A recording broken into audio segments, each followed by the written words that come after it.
Today in this video, I'll show you how can you easily upload shorts videos on your YouTube channel. So let's jump right into it.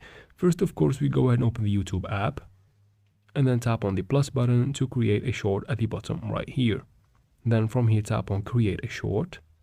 From this screen, you can record your short or tap right here in the bottom left corner to upload from your camera roll.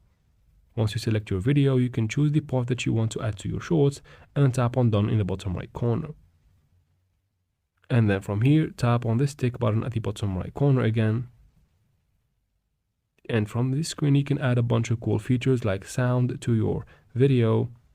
So from here, just choose the music that you want to add. Or you can add text, voice, and then timeline and filters and all that. Once you make up your mind about all of that, tap on done in the top right corner.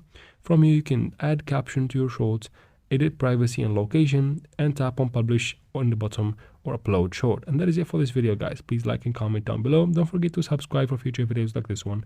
And thank you very much for watching. See you in the next one.